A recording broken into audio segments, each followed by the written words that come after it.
3, 2, 1.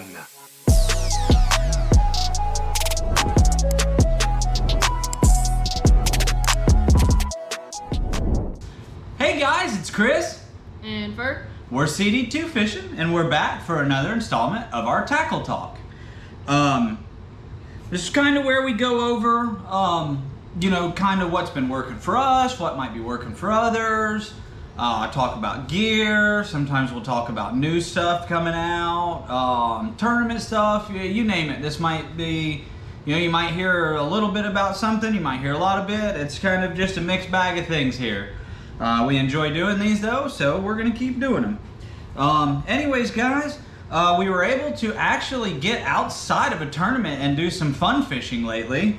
We went to the always beautiful Harris chain of lakes here in Central Florida. I'm sure most of you guys out there are familiar with it. If you're not, and you are in the area or decide to come to the area, get familiar with it because it's an amazing fishery. We went to Lake Harris and fished the Plaquemine River and then the 9th Street Canal system. My original plan was to run offshore. Man, it was blowing sideways. It was only supposed to be like an 8-mile-per-hour wind, and it was just brutal. I mean, we about beat our teeth out running across the lake. But anyways, guys, we started out fishing, and actually Fur here figured out kind of the sauce to start out with. Now the water is way down in the river, so if you're looking to run all the way in there, I'd advise you to do it quick because we were dragging in a couple of spots. So, but honestly, none of the shallower water was worth anything. We were only catching them in the deeper part of that river. So I'm gonna let Fur take it away and explain exactly how he started to figure out the fish. So I took this golden shiner slobber knocker. Yep, that is a Berkeley slobber knocker. We don't always use jackhammers. Every now and then we have a slobber knocker. And I was working it deep. I kind of was working it deep, working up to the shallow water. And I caught 2 fish.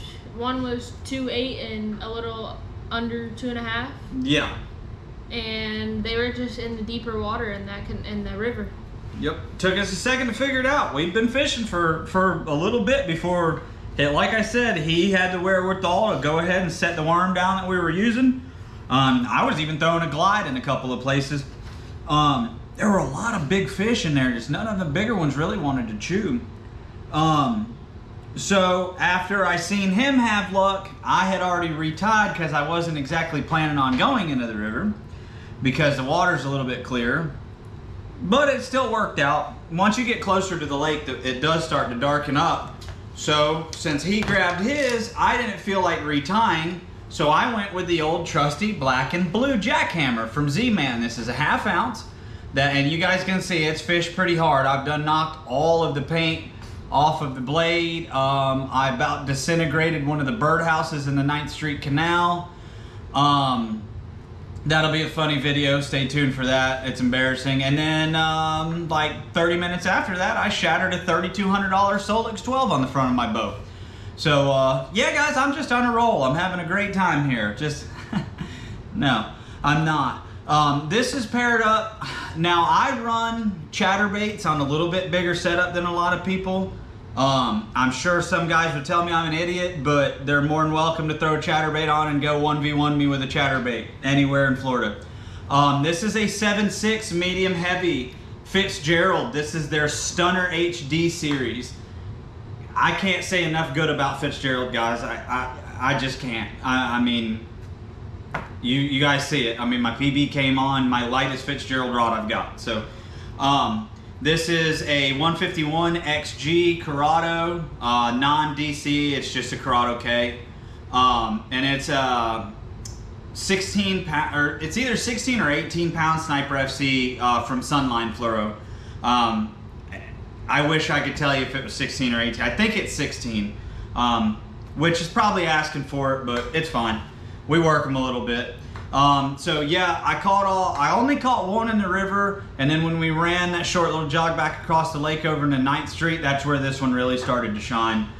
we put together a nice little bag. I'm kind of wishing there was a little bit of money going on. We might have actually won something. So everybody else we talked to on Harris, kind of, right, they said they were kind of having a really slow day. Now granted, they're tournament fishermen, so they may have been lying through their teeth, but you never know. Most of them seem pretty cool. So but yep, we put, gosh, 8 or 9 fish total. Ended up finishing with almost a 4-pounder, which was pretty cool. That video will start coming out. I still got to edit it, but it'll come out. Right now, I've got some videos backlogged and stuff like that because of the tournament series. And also, I got tied up Tuesday. Usually, we'll post a video on Tuesday. So, guys, I really do apologize for that. You know how it goes, guys. Life gets in the way sometimes. So that was Harris. Anything you want to add about Harris other than it about broke both of our backs? No. The water's very dirty there. All right?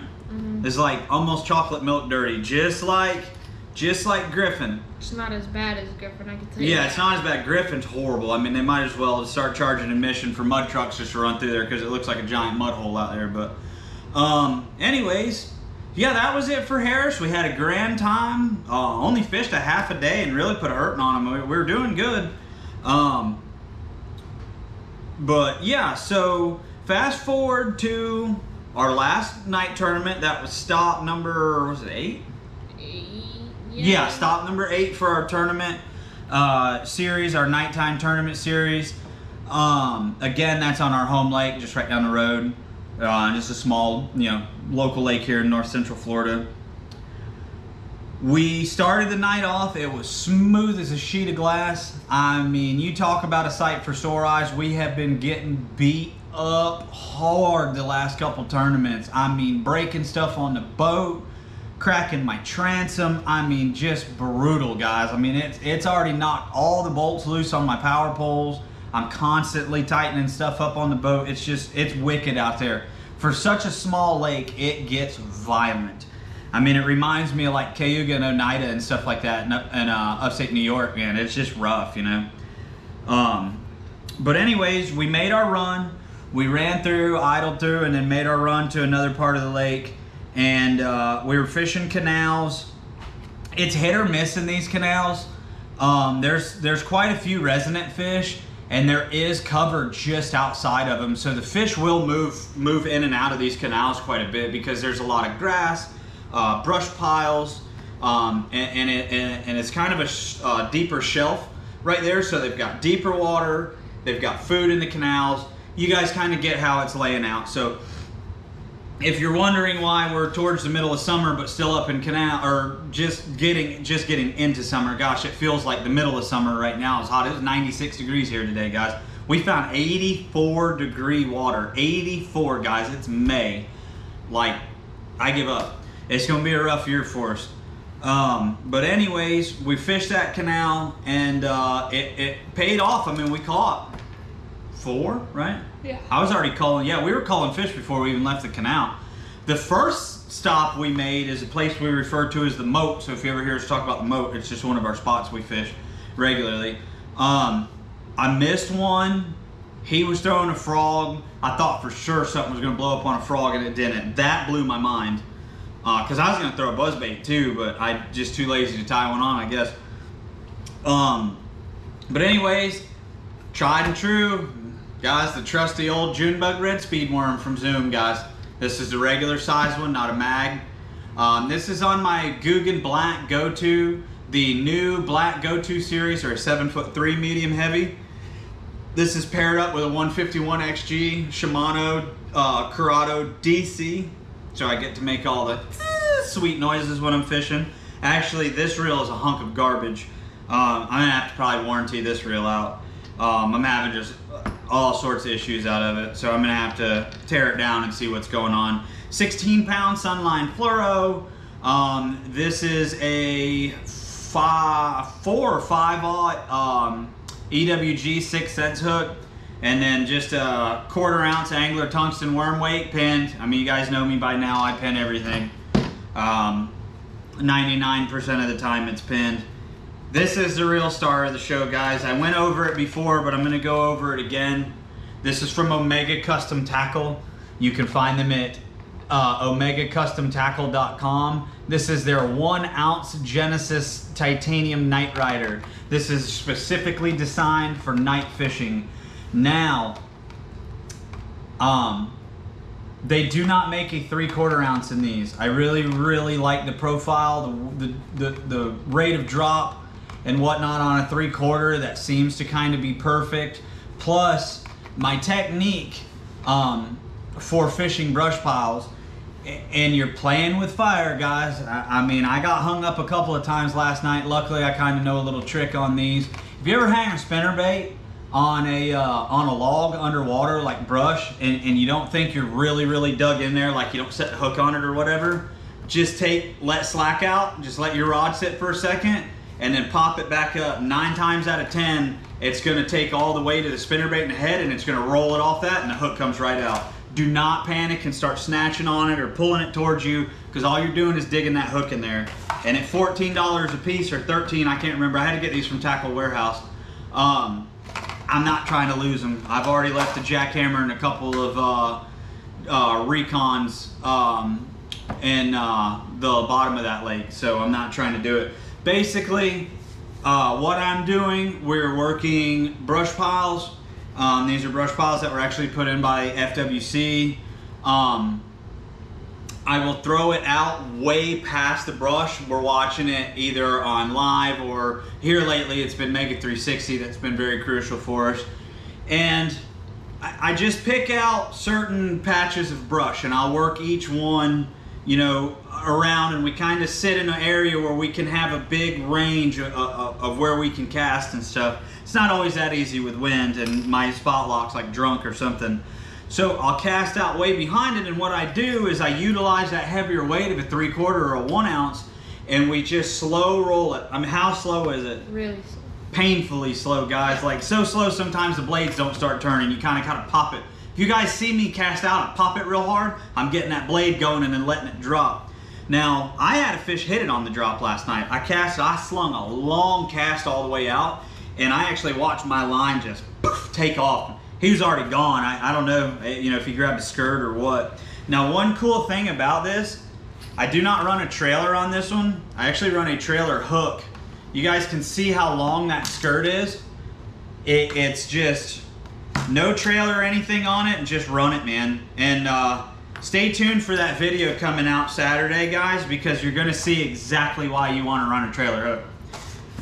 If you're lucky enough to catch fish on a spinnerbait without one, which I have been, I mean, our biggest bag of the year for our tournament series came on a double willow blade 3/4 ounce with no trailer hook and no trailer. Like, wow, but it worked. Actually, it worked in the same exact spot we were fishing last night. But yeah, so what happens is when that spinnerbait's going through and we're slow rolling it and it's bouncing off that brush, it's triggering a reaction strike. And every single fish that I caught on brush last night, my 2 bigger ones that we weighed in, was you would feel it, doot, doot, doot, doot, gone. I mean, and just, it felt like a car accident. It's the best thing. It's like you're taking your Sunday drive, and all of a sudden, you know, old Billy Bass is driving 90 in his old rusted out F-150 pickup and just nails you right in the driver's door. You can tell I'm pretty country by that description of what just happened, and yeah. Sorry about that, guys. But anyways, it was violent. Now, that last one I caught, when you watch the video, he had me wrapped in brush. When I laid into him, I thought I was clear of the brush, and I most definitely wasn't, because it sounded like I was having a stroke, and like, I don't even know at the same time. Just watch the video when it comes out Saturday, guys. You're gonna get a good laugh out of me. But yeah, stay tuned for that. It's our best finish of the year. Still not a great one, but I'm not gonna say that. It was a darn good finish, especially from how our night started out. Don't you agree? Mm-hmm.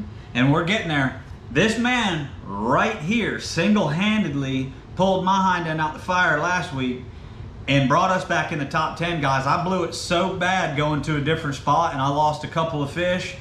And it's actually the spot where I caught my PB. And yeah, guys, I just being straight up honest with y'all, I blew it on that one. And that was 3 tournaments ago. And then, gosh, last week I blew it. But thankfully, I had Captain Bassmaster here.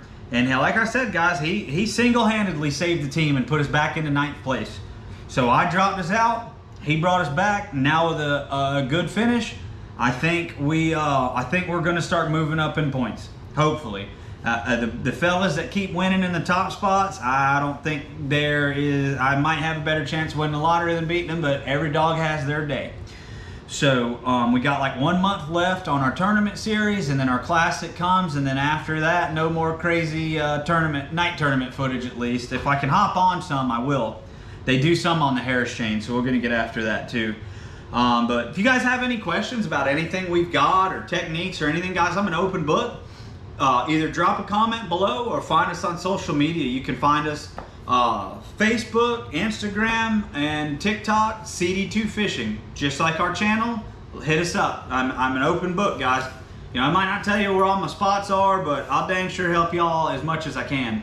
Especially if you're taking little ones fishing. I will open up a little bit more. I guess I have a soft spot, even though this child is going to be the death of me. Whether my head explodes or he just beats me up. But all right, Fur, you want to take us away? Y'all are probably tired of hearing me talk. Make sure you guys check us out on all other platforms, like you said, TikTok, Facebook, and Instagram. And also hit that bell, subscribe, like this video, and we'll see you guys in the next one. Bye, guys.